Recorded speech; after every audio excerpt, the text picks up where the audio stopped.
What is the implied purchasing power of one Bitcoin? $43 million. The global balance sheet has about $900 trillion of assets. 900 trillion divided by 21 million. So 43 million today's purchasing power. It's way more than that. Will Bitcoin have a bigger impact on humanity than the internet? It's going to have a far bigger impact on society than the internet. Far bigger impact than AI. How does the current existing system promote insecurity? Everywhere. Does anything stop this train? The only thing that stops this train is us. If we choose to centralize, if Bitcoin isn't used as a medium of exchange, I'm not saying stablecoin. Bitcoin has to be used as a medium of exchange or it will fail as a store of value.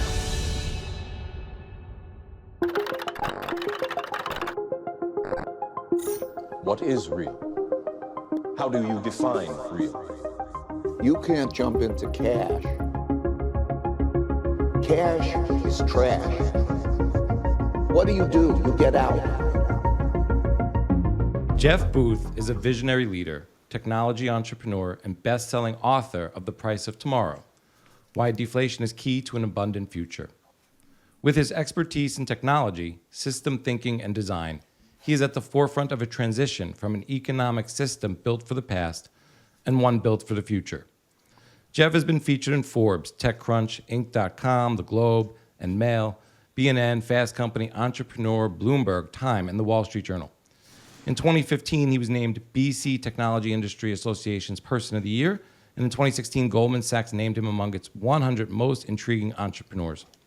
He is a founding partner of Ego Death Capital, co-founder of Addy and Knock Knock. He has been a Young Presidents Organization member since 2004, and contributes time as a founding fellow at the Creative Destruction Lab. Jeff Booth, welcome back to the Bitcoin Matrix for the third time. How are you? Really good and great to see you again. Yeah, I think the last time we saw each other was maybe sharing an Uber coming out of an offsite event at BitBlock Boom in Austin. I think that was the last time. I think you're right. Yeah. Yeah, and it was great just to kind of catch up then. And it's one of those fleeting moments where I'm like, oh, I'm hanging out with Jeff Booth, and it's like, oh, he's off. And just it'll be 2 years before I get to have a conversation with him again. And people should go, 12/30/2020 was our first chat. Bitcoin is a forcing function in the age of inflation. And that was a big deal for me on episode 24 to have you on the show. And then on 135, 12/11/2022, Finding Signal in a Noisy World, which are great conversations maybe for people to go back to. And maybe riffing off Finding Signal in a Noisy World, one thing I'm kind of interested in your take is like, what is going on in the economy right now? Like, maybe how do you measure the economy? Or, because I'd just love to hear what you're thinking. There's actually not a lot that's changed since we originally talked and talked again in Finding Signal in a Noisy World, and it just you have or from my book, quite honestly, you have two great collisions, right? At a world driven by technological progress, which should mean faster and faster deflation, which mean, and by deflation, I mean prices should fall, goods and services should fall in value. As you get more for less, you should be living in that world. You don't, or most people don't. They live in a credit-based system that must expand money supply to stop those prices from falling. And from that very simple equation, really quite simple if you think about it, you could see every other action, and so one system has to consolidate, and it's going to feel very chaotic. Like when you say the economy is made up of us trading with other people all over the world, and we trade with people where we gain more value. So if you stop that from happening, it's not an economy, it's a control system. And most people are living in the control system, blaming others within the control system while making that control system stronger. So quite honestly, nothing's changed. If you understand what Bitcoin really is, it's that it's outside of that system. Then all of these conversations and everything that both has happened and is going to happen becomes pretty clear. It's really easy to see. Man, wow, I love that answer in terms of nothing's changed. It gives a lot of perspective. What do you think, or how does the current existing system promote insecurity? Everywhere. And like, quite honestly, everywhere. It's just, think of the magnitude of what I described. If the natural state of the free market is deflation, and we know it is because we choose things that give us more value, and we create things that never existed before that to give us more value, that should give us lots more value. Use AI as an example. Every business, if they don't integrate AI and remove labor, they won't be a business anymore. Why won't they be a business anymore? Because you won't use them.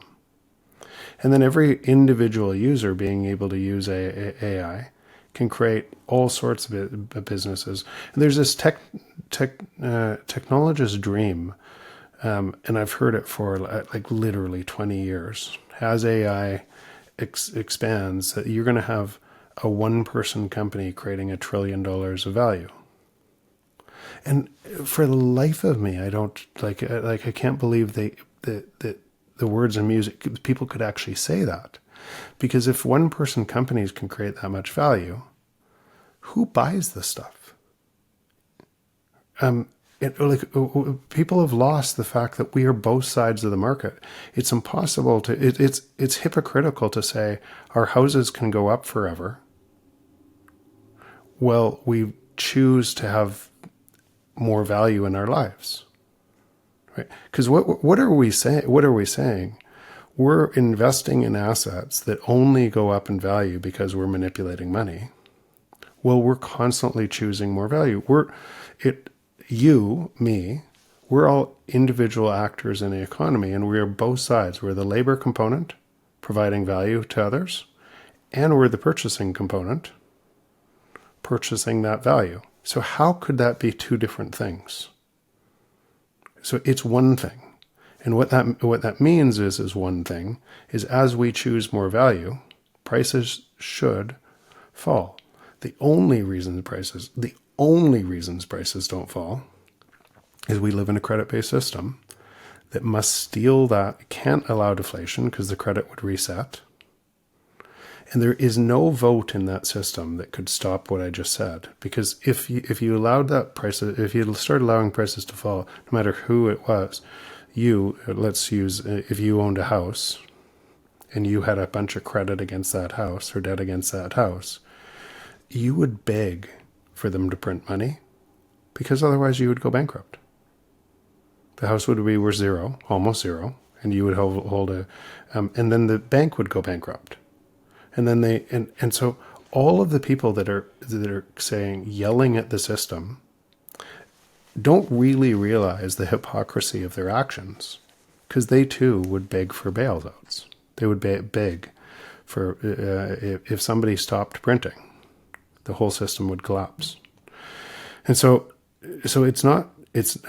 and you've heard me say this before, it's not all of them, it's us. And through those actions, that hypocrisy of saying we want one thing, and choosing another through all of our time and actions, that actually perpetuates this game way longer than it actually should go on. And it'll go on a lot longer because most of us will keep voting for that. So now where does it, so your question was, where does it provide insecurity? Well, look around. Like, it provides insecurity everywhere because those two systems are opposing. They're opposing, so staggeringly opposing, that one system, by consolidating what should flow to you naturally in the form of abundance, lower prices, more value over and over, that you're choosing, it has to extract more to keep the existing system solvent. That extraction is a centralizing force. So why do you think you see so many giant monopolies, and whether it's WEF or technocrats, right, one side or the other, consolidating on the same framework, pretending that there's a solve out of that system? There is no solve out of that system because it'll always print more money. And so, in other words, in who has the assets in as it prints more money, if you own more of the stocks, if you own more of the producing goods, if you own more of the raw materials, if you own more of the houses, if you own more, you're consolidating more out of the people who are losing faster. Because if you don't own, you're getting killed. You're getting destroyed. If you own one house and someone else owns 10, they're consolidating from you.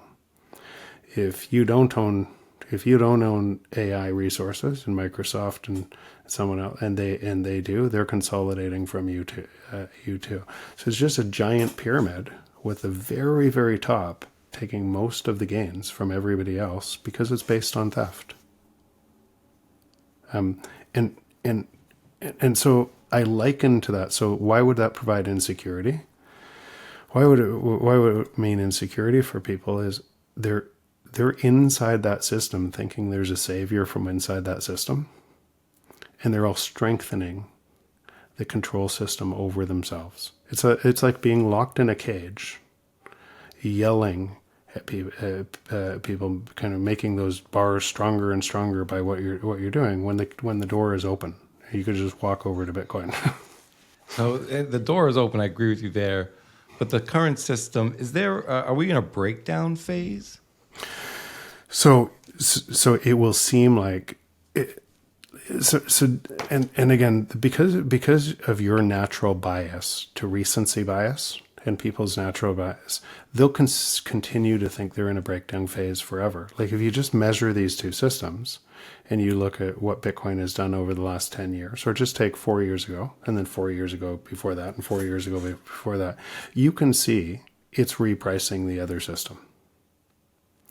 And you can see if you're not in Bitcoin, then you're having more and more stolen from you at an ever increasing frequency.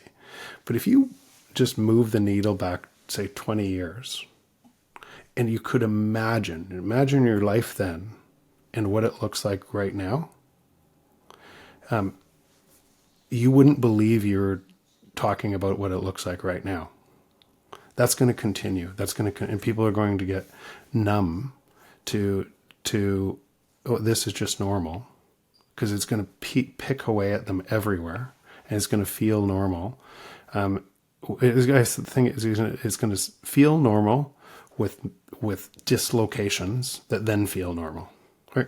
The first bailout in 2008 was $350 billion, where essentially we're not going to let capitalism work. We're going to bail out the same people that caused the problem. And do you remember the marches on Wall Street? Yeah, Occupy Wall Street and things like that. Yeah, then everybody went home, and then that turned into 700 billion. And the next bailout was 7 trillion.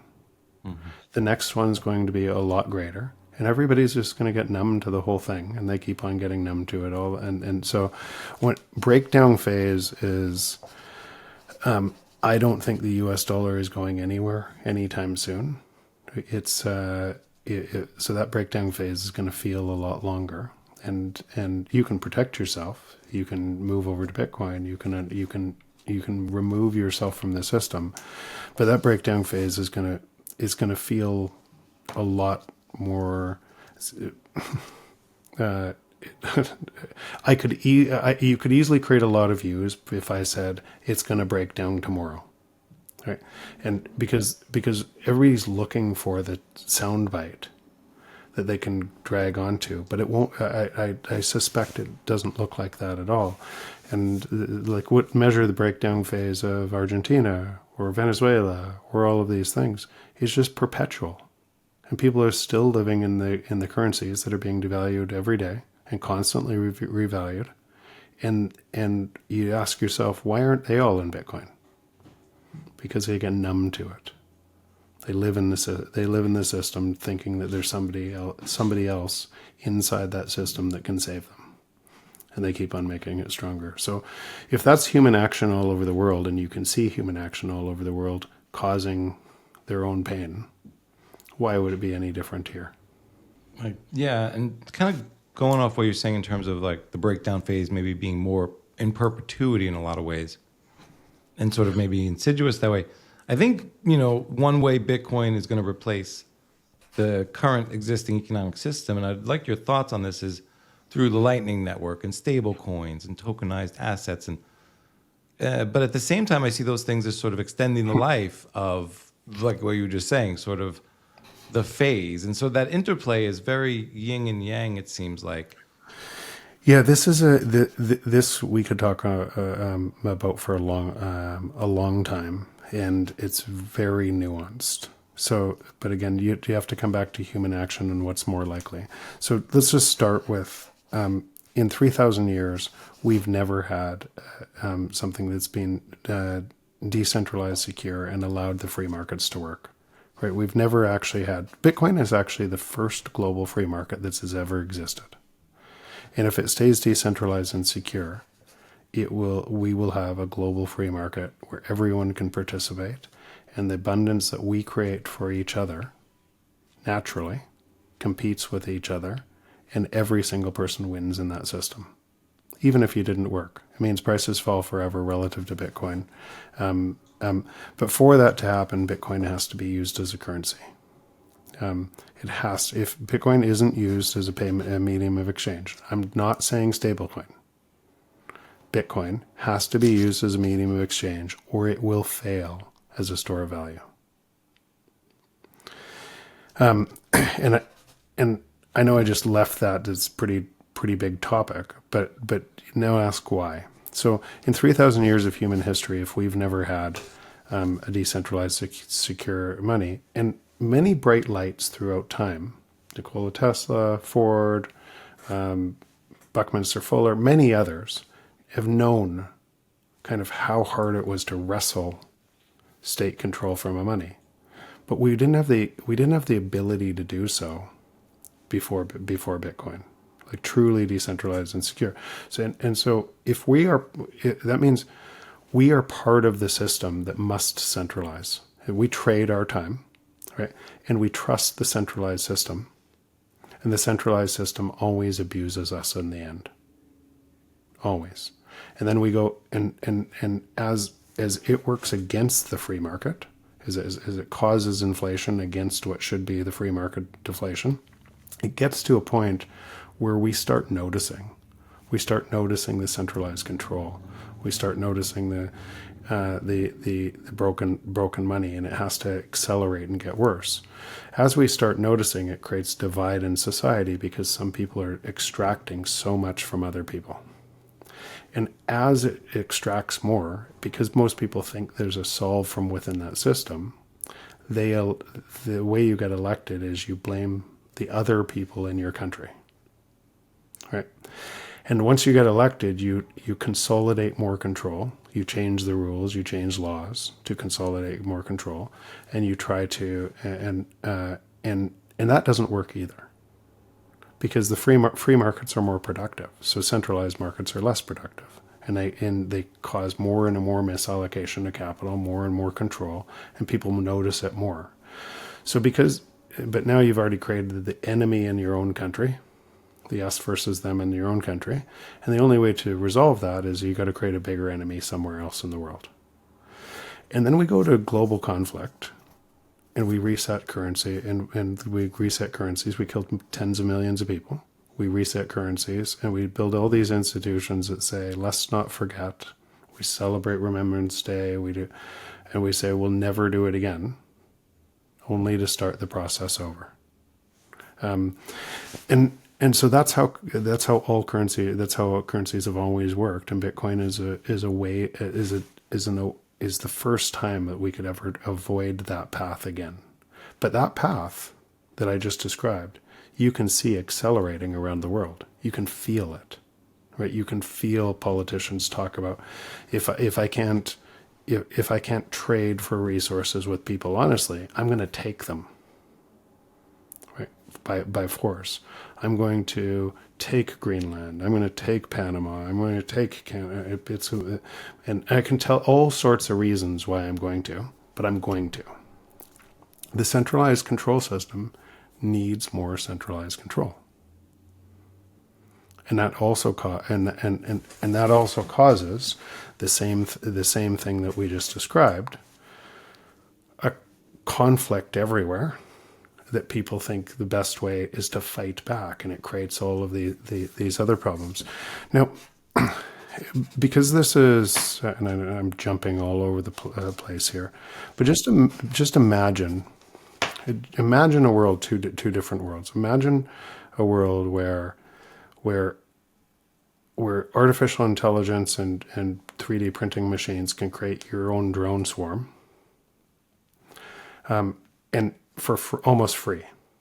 You could do it yourself through pieces through technology today, and you could create your own drone swarm in a control system.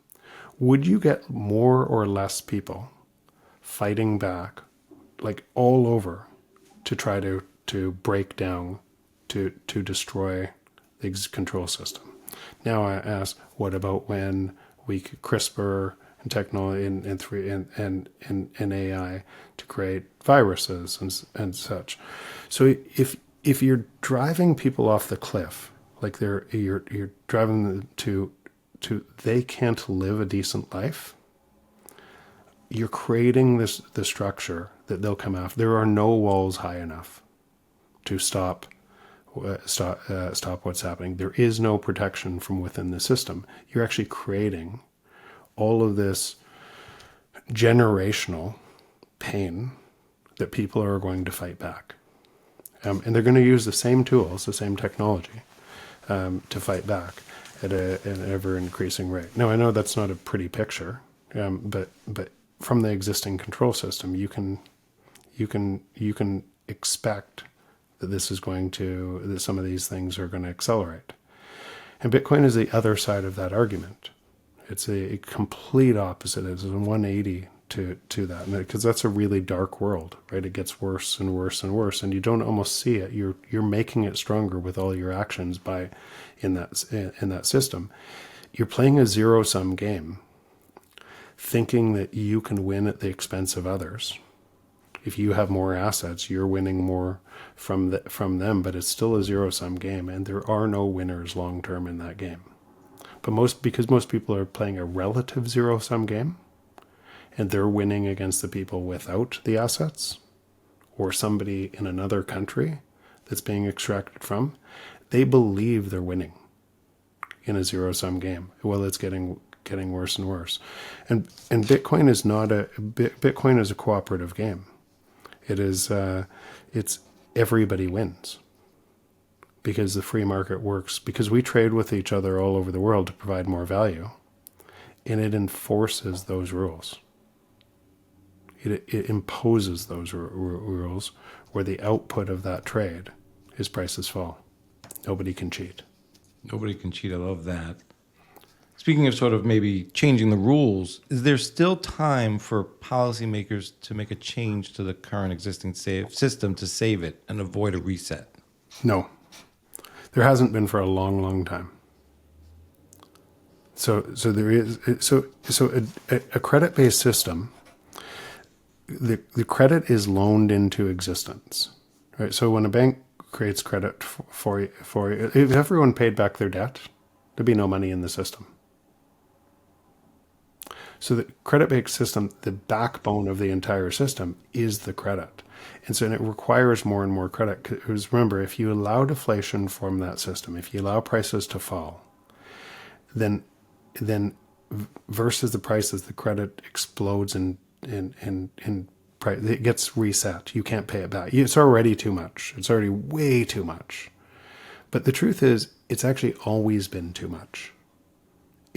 It starts a system. A credit-based system requires inflation, and then because it's exactly counter to the free market, it starts off small, and people don't notice. And then it gets worse and worse and worse and worse, and there's no resolve. So that the world to move where we're going to has to be a hard money system to allow the abundance naturally we create to flow to us.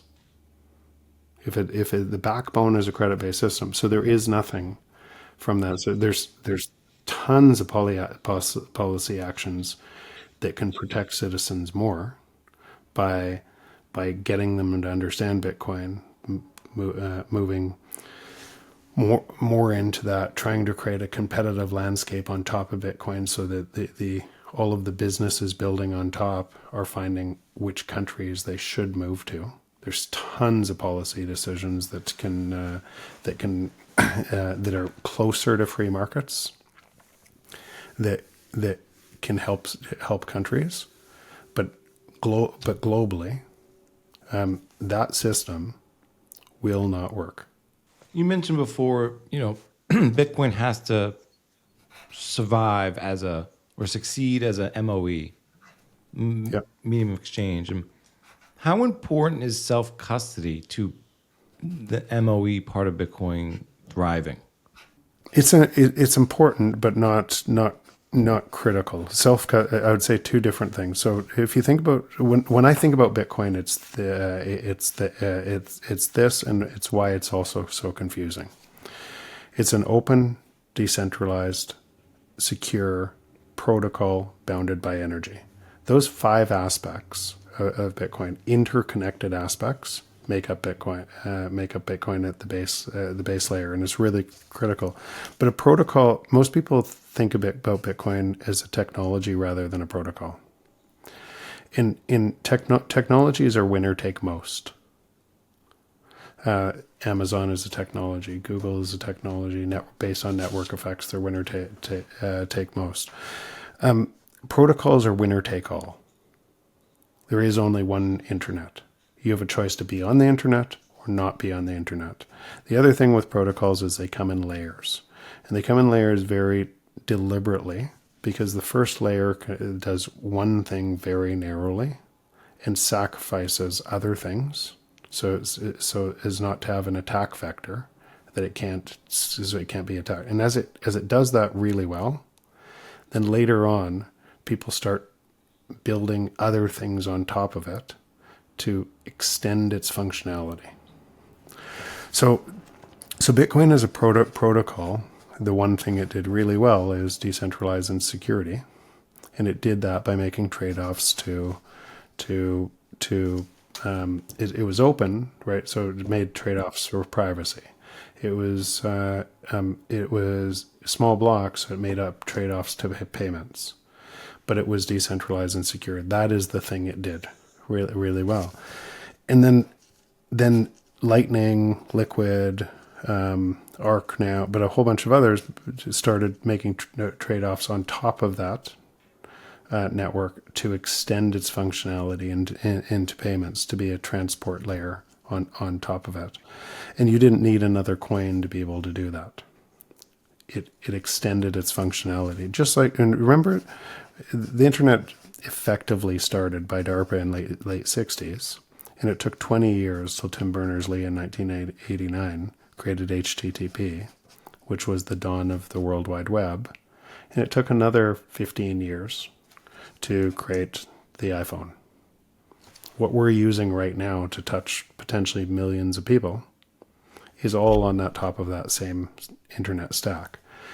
So what does that say? It came deliberately in layers to add more functionality, and most people even in 1989 wouldn't have imagined what the internet could do today.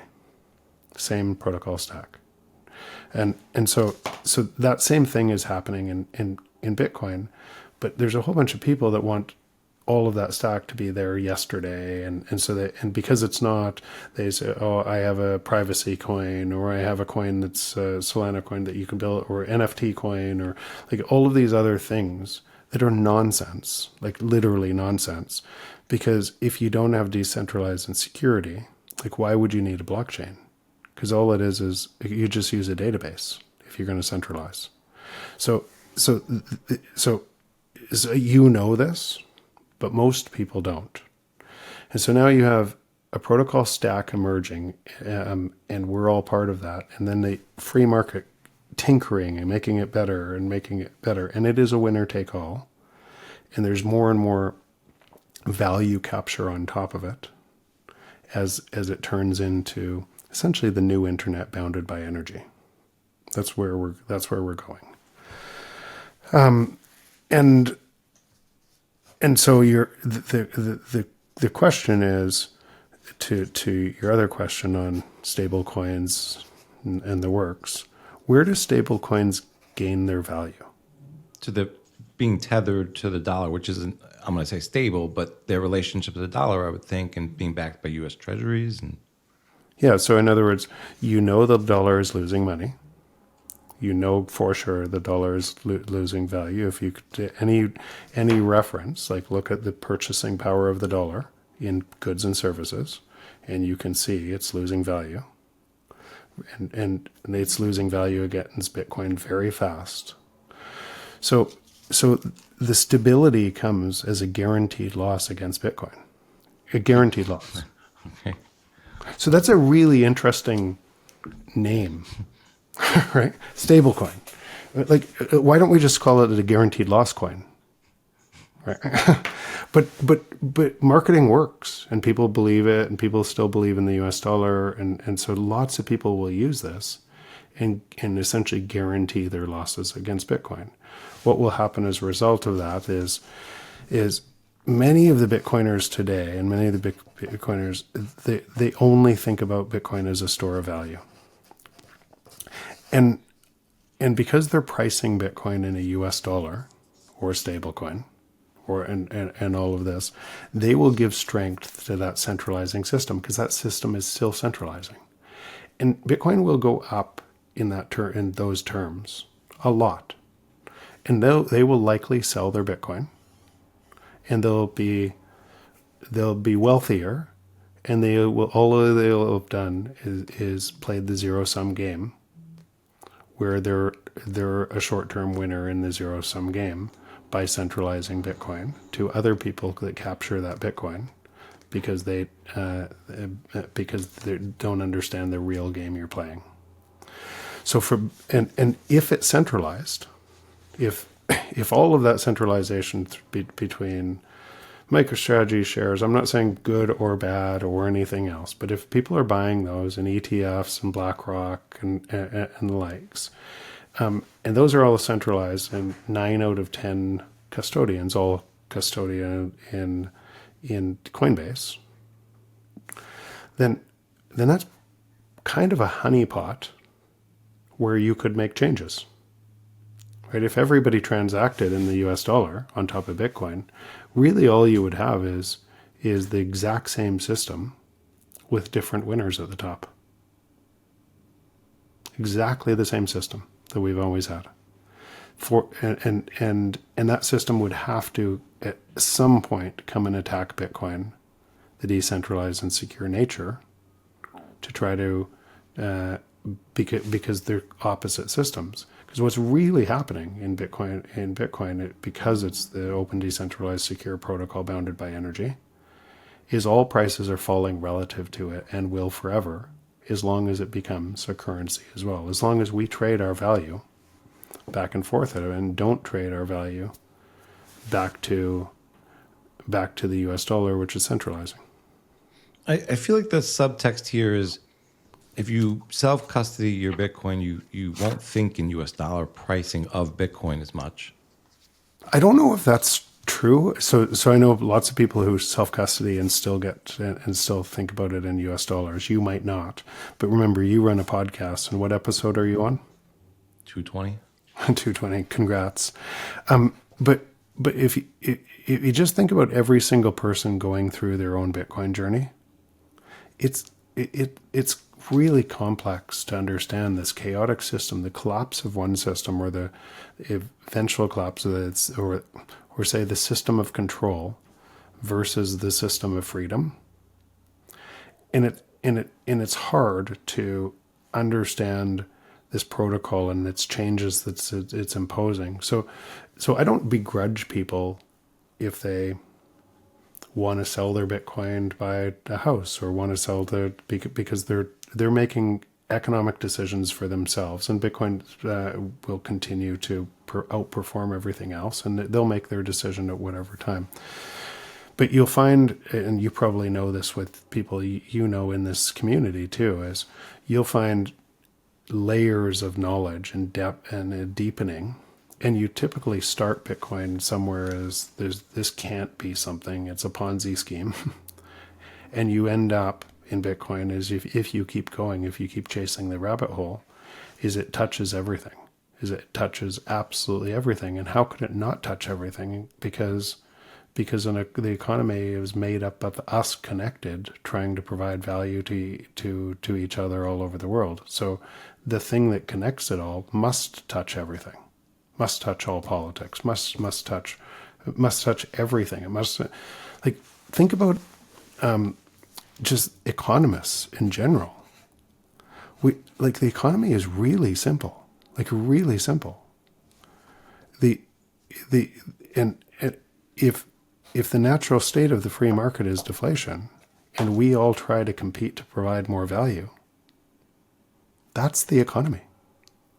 The economy is only hard when you try to explain it through the Rube Goldberg machine that's been created. And then you need all of these people, PhDs, to tell you that you're not smart enough to understand something that's crazy simple. I want to kind of keep going on the self-custody thing a little bit more, though, as it feels like I agree with you a lot. There's a tremendous amount of levels of learning.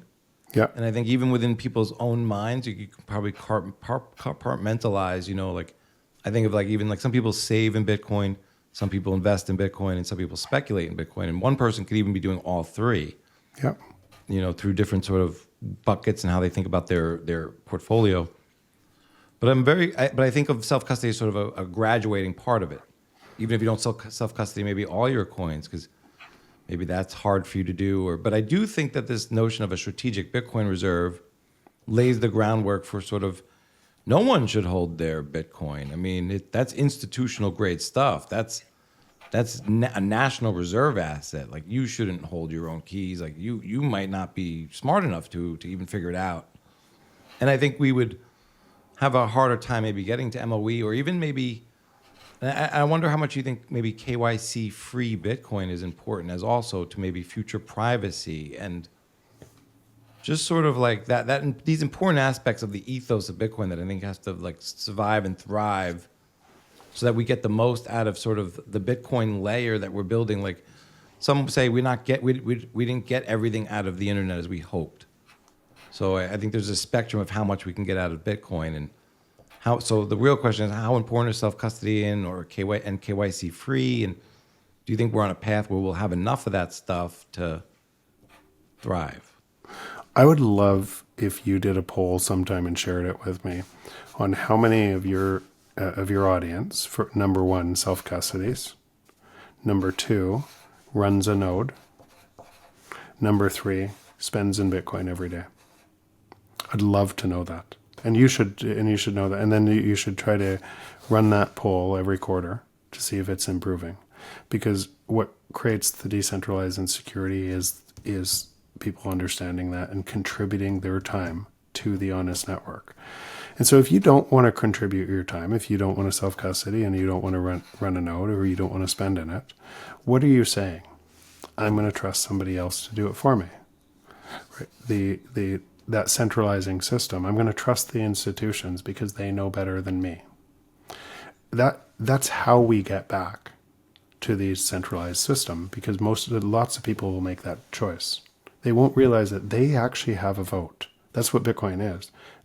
Through their time, and they can contribute to the honest system. The more time they contribute to the honest system, the better their lives will be. The more they decentralize and make the system bulletproof for themselves and everybody else. The more people that can move into the honest system because of the work they've done. But if everybody just said, just do a simple, if everybody said, those other people got it, I'm just going to trust the government. The question is, Hey Bitcoiners, I'm heading to Bitcoin 2025 in Las Vegas from May 27 to May 29th, and you need to be there. This isn't just another conference, it's the ultimate Bitcoin party. Grab your ticket now using promo code MATRIX or at the link in the description. See you in Vegas, freaks. Let's make this one legendary. when could you ever trust the government for a long period of time? Because the greater control of the government, and this isn't bad people, typically, sometimes it is, sometimes it very much is, but that that system gains its strength over stealing you from you. So why do we have bigger government today? Why do we have bigger misallocation of capital today? It's pretty painfully obvious, because we live in a system of theft that has to steal steal from you. And then as you create more problems from that system of theft, those people can't eat, those people are living on the streets and everything else.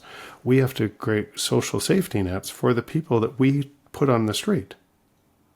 Right? We have to, and then we have to greater control, greater police forces, greater thing to protect the thing that we're creating, that we're driving throughout society. And so of course it looks like that. And the question isn't anything to do with Bitcoin. The question is to do with you, right? Each of us, right? Because if we know this, I'm not saying most of your audience knows this, but if they do, a simple question is where am I putting my time? Which system am I making stronger? And so that why I said if you ran that poll on a consistent basis, people would have to ask themselves. Yeah, I'm really curious about that poll. It's an intimidating question. I think the numbers would be a lot lower than we'd hope for, or sort of wish for, and that's dealing with reality. Yeah, Cedric. So these types of things, I can know the reality, and in fact, knowing the reality kind of makes or facing that realistic answer. I know it's a really small number. Why do I know it's a small number? Because the number of people I talk to, that this is a really hard thing for them to understand. And there's a lot of people that own Bitcoin in an ETF and are laughing at the others that don't. Right? So it's the relative gain of knowledge in the sector. So knowing it doesn't fear. I have no fear of knowing it, because any small number, you can now increase it by allowing people to see themselves in the network, and it's seeing themselves in the network of honesty that is the thing that drives more people to say, "Hey, I want to go further." Because the consolidation, what's going to happen, to just think about what the media, like Twitter, people are watching train wrecks all day long, and they don't know that their time is getting consumed in the train wrecks over and over and over and over. They're watching it more and more, and what's Trump going to do today, or what's Putin going to do today, and all of these things. They're all from that same system. If you were honest with your time and you said, how much time do you give that? I think it would ask both polls, right? And I think it would be shocking to people how much time they spent worrying about other people inside that system that's consolidating them. But most people, I don't even think know. Sort of maybe thinking about how the system evolves. Maybe with the interplay of robots and AI and Bitcoin, are robots going to want money? And are they going to need humans to acquire KYC Bitcoin for them? I mean, what is that? So KYC Bitcoin, and even if you said, so if you have non-KYC Bitcoin, great. But here's the point. Bitcoin changes the state dramatically if it stays decentralized and secure. In other words, the state doesn't have the power to go after your Bitcoin. They only have the power today because of the relative system, and it's strengthening and strengthening and strengthening. And if that centralized control, in fact, is exactly what I said before, if it's not used as a medium of exchange, if everybody just uses a store of value, you can guarantee the state has more control and they're going to come after you. You can guarantee it. So then KYC, then you should worry about that. But in a world where you're decentralizing further and further, and people are accepting this as payments. Remember, every authoritarian country, every economy that breaks down, you have a black market of money, which is the real market rate. Posted rate by the government, black market rate. Why is that? Why does that happen everywhere? It happens because people will do anything to trade value with each other. They'll find a way around. You're finding Bitcoin as an organism, or in this, you're finding this already happening. This is, we invested in Fedi, built on the Fedi protocol. This is completely private communications and money, and it's built on top of Bitcoin. This is being used. It's early, but this is being used as my primary wallet now, where nobody can hack my communications. It's not on Signal. It's not on anything. These are completely secure because it's back on top of Bitcoin. It's any party within that. The company Fedi can't see my transactions. The guardians underneath that can't see my transactions. No one can see my transactions. And so and Cashew would be the same. Nostr, people are building on Nostr. So the centralizing effect of all of this scarcity and what's happening in the world is actually creating the counterbalance, because the market is trying to create value in what they know is coming. And they're building that value in a whole bunch of different ways that people can unplug from the matrix. And it gets stronger and stronger and stronger. So this is going to happen. This is going to happen regardless. But I just say that these things have to exist. They have to exist before the centralized system is strong enough to attack. And the centralized system is made stronger from our actions within it. So it really comes down to, we all have a choice of where we spend our time. Wow, I love that. Is inflation the greatest lie ever told? I've written that, said that a number of times. So great, it is the greatest lie ever told because it's so.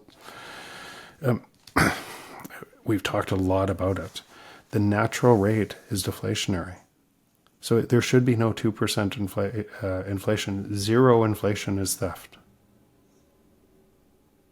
The productivity rate of the global trade should be the rate. That's why the economy is really simple. We trade with each other to provide more value all over the world. All of those inputs, right? And all of the things that we trade. A business, if they can gain more value out of a certain thing in their business, will find the way to gain more value, because if they don't, you won't use their service. It's the way the entire economy works. That the output of that is deflation. By the way, it has always been deflation. It's just been slower than the rate we would see today because of technology. It's always been deflation.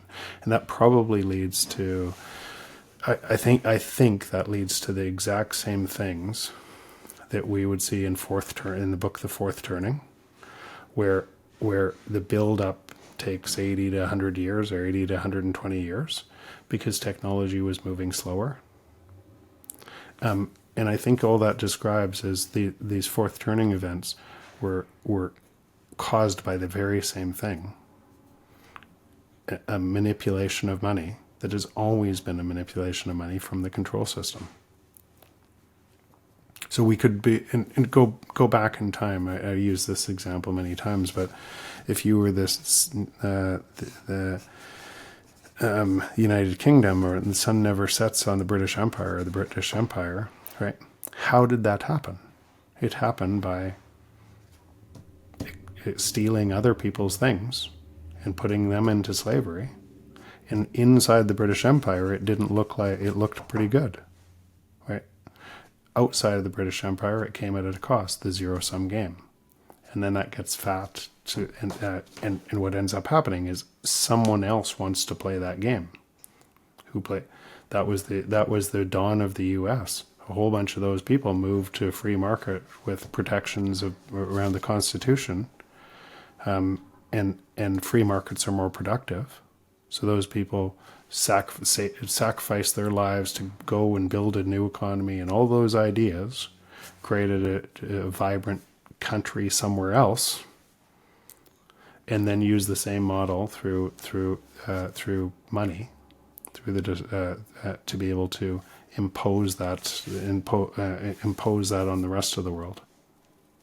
Zero sum game. It's always been a zero sum game, and Bitcoin changes the rules, unequivocally changes the rules. So as long as it stays decentralized and secure, it is imposing new rules on the world.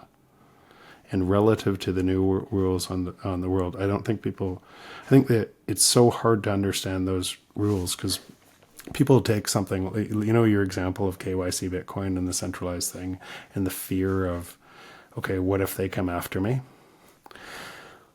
The centralized system, if it gets stronger and stronger and stronger and more centralized, whether you have KYC Bitcoin or non-KYC Bitcoin, it won't make a difference. You have to build the decentralized system that is in harmony with us, with the things that because that system is based on theft. So maybe speaking of value, and maybe on the individual level, people getting to unplug from the system and sort of maybe thinking about their own sovereignty, in the future, like what is the implied purchasing power of one Bitcoin in today's purchasing power terms against, say, today's balance sheet? Looking for a fun, high-energy way to connect over Bitcoin? Your mission: build the blockchain, stack sats, and resist surveillance. You'll need strategy, stealth, and a little luck. Welcome to Block Hunters. Built by Bitcoiners, backed by the community. Block Hunters learn Bitcoin by playing.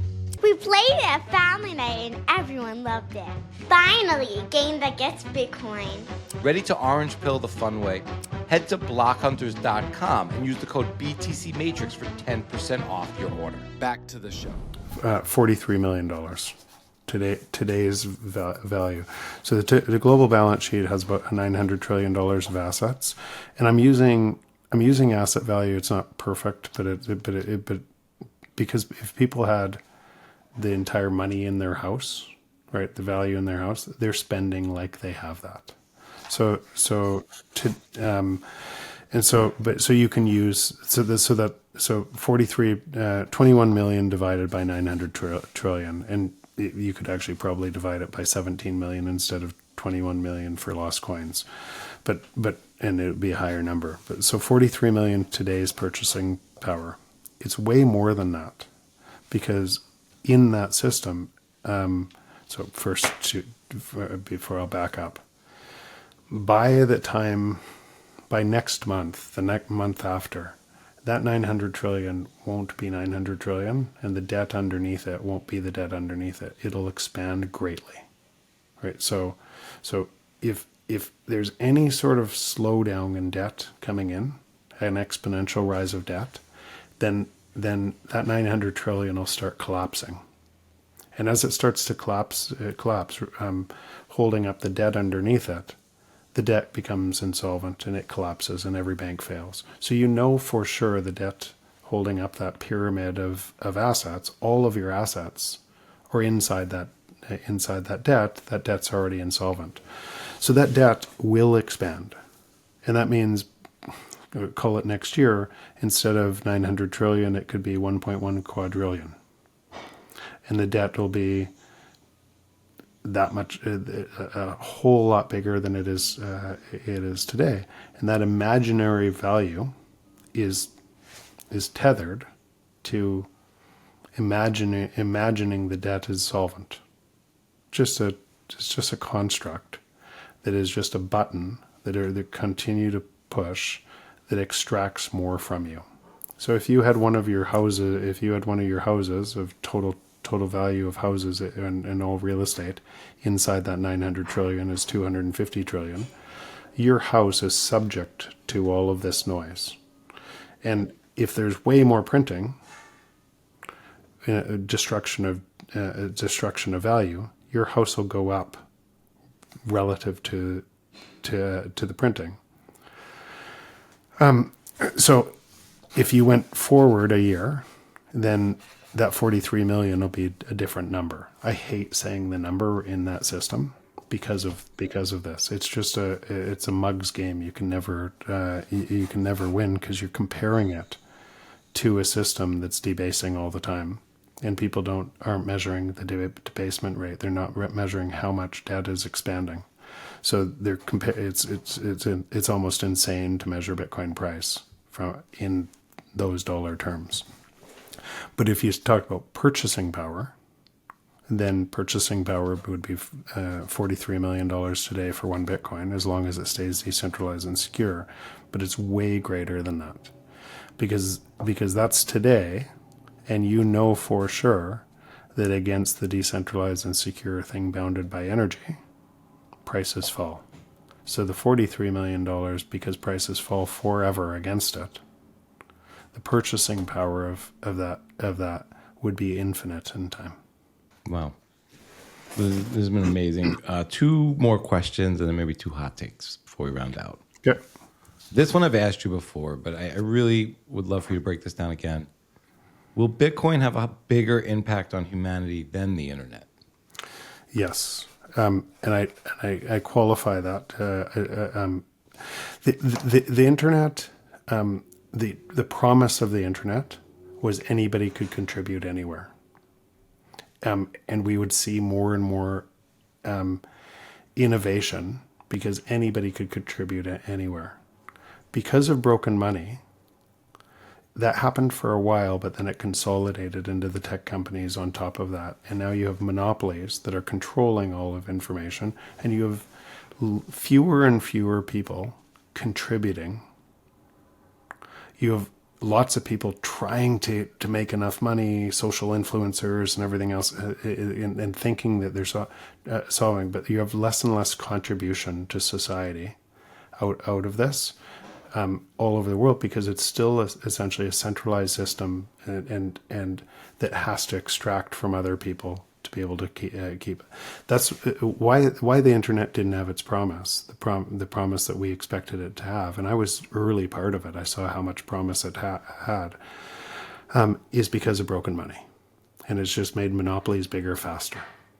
And those monopolies are now in cahoots with governments to know everything about you faster and faster and faster, and lock you into that system. Bitcoin resolves that paradox. Bitcoin is the evolution of the internet as it was meant to be, where anybody can contribute to it all over the world, and all of that productivity flows to all of us, and it can't be stolen. So that's what's it's going to have a far bigger impact on society than the internet, far bigger impact than AI, far bigger than in fact, it's the consolidation of all of that productivity to us rather than taken from us. That's what it is. Well, that's beautiful. Does anything stop this train? The only thing that stops this train is us.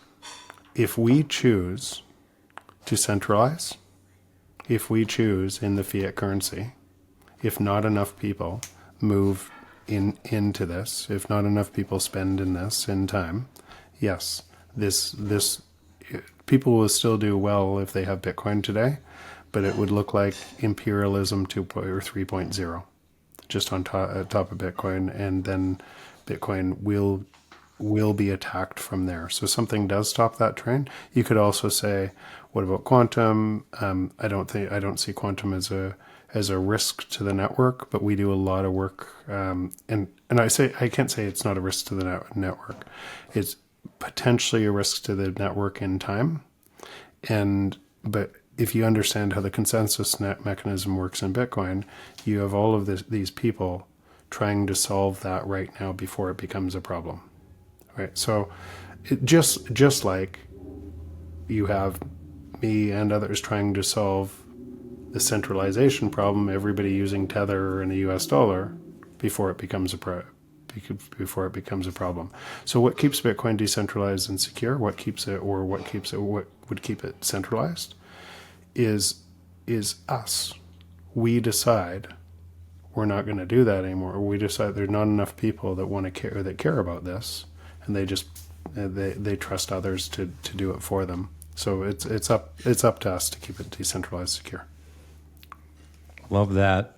A couple of hot takes here. I'd love to hear what your thoughts on Ross Ulbricht getting freedom. Love that. Because yeah, I mean, before I didn't mean to cut you off, but just in terms of there's no real signal on X, but maybe one or two things. So I thought the Ross was the one thing. It was great. I saw that news breaking on Twitter. Yeah, what are your thoughts?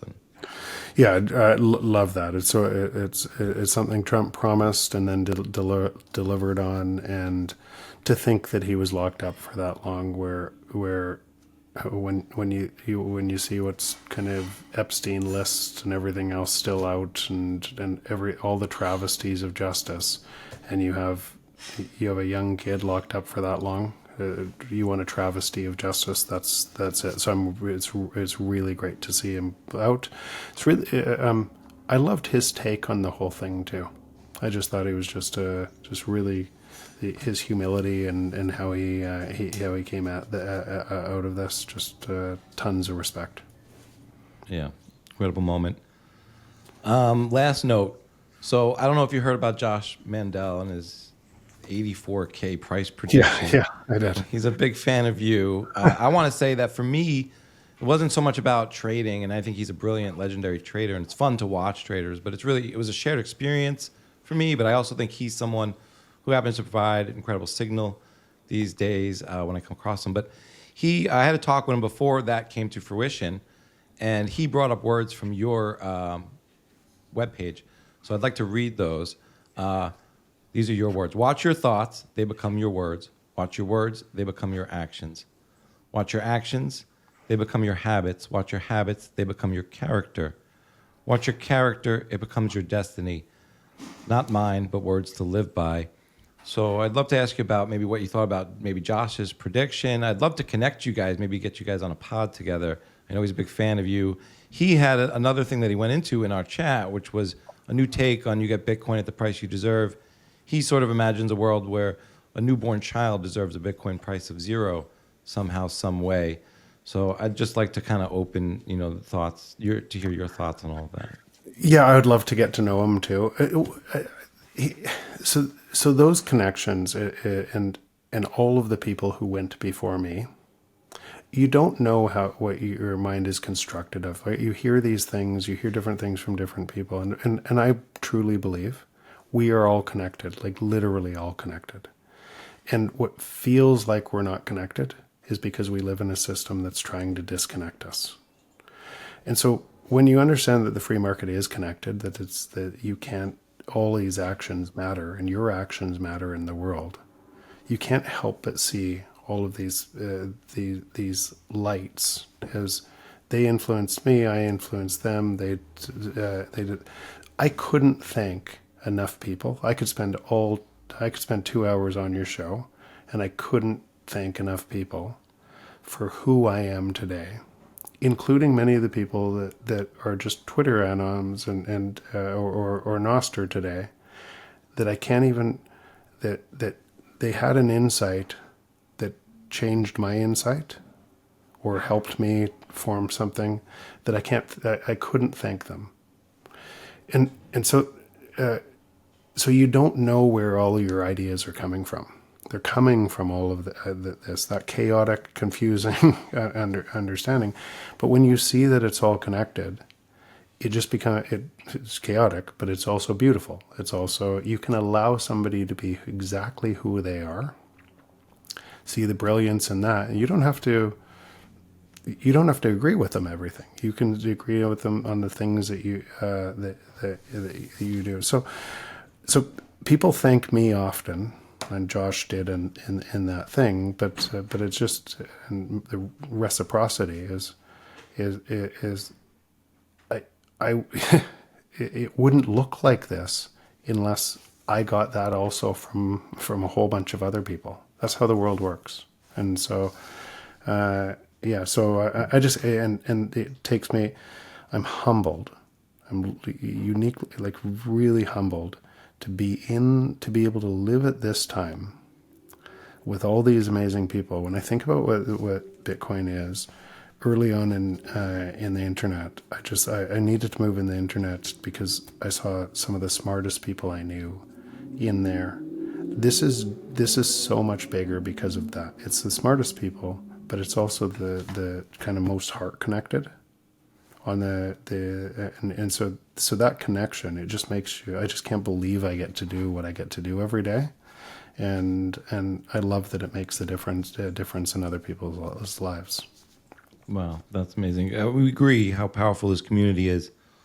Maybe for your final words, you could kind of give us some thought on compassion and how we might need to have compassion for like no coiners and pre-coiners and just really everybody. I mean, yeah, I think it's just you easily forget how much you've learned along the way by spending time in the system. And it's easy to look at yourself. A lot of what ends up happening is your ego wants you to be better. Your group, you'd never belong to a group that you didn't think was better than another group, right? Your friend group is better than another friend group. Your Bitcoiners, this group of Bitcoiners better than that group of Bitcoiners. And so your natural inclination is to be part, that in-group bias is to be part of the in-group, and that creates an out-group in your mind. It's just an imaginary construct in your mind to make yourself feel better. It doesn't exist. There's brilliance everywhere, and those other groups feel the same about themselves. They feel this, and they just don't know about Bitcoin yet. And just like if you backtracked for yourself, whether it's 5 years, 7 years ago, 10 years ago, you didn't know. I'm still don't. Yeah, I know.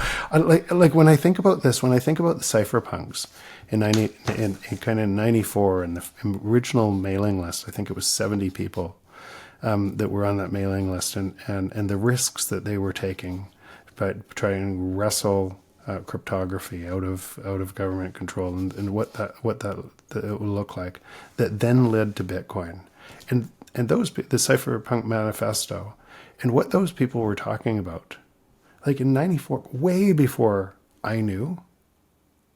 When people celebrate me now, I think like those are the people you should celebrate, right? But those people led to Satoshi. Those people led to a growing legion of more and more people understanding this, and we are all part of that network, and we're incredibly early from a whole bunch of other people that don't understand it yet. So I've said this before to you too. Meet people where they are.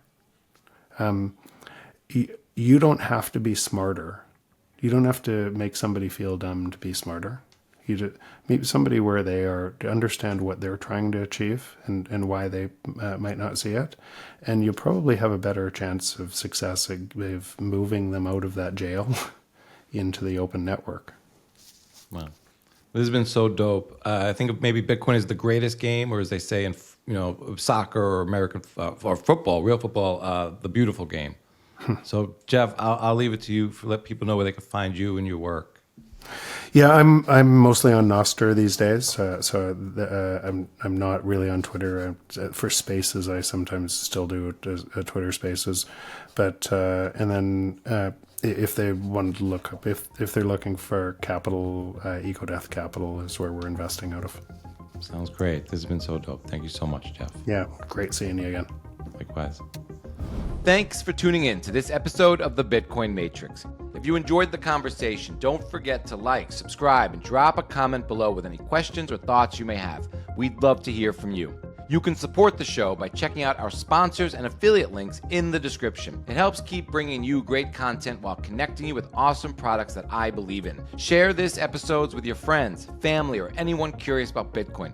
And let's keep growing this community together. Stay curious, keep stacking, and I'll catch you in the next one.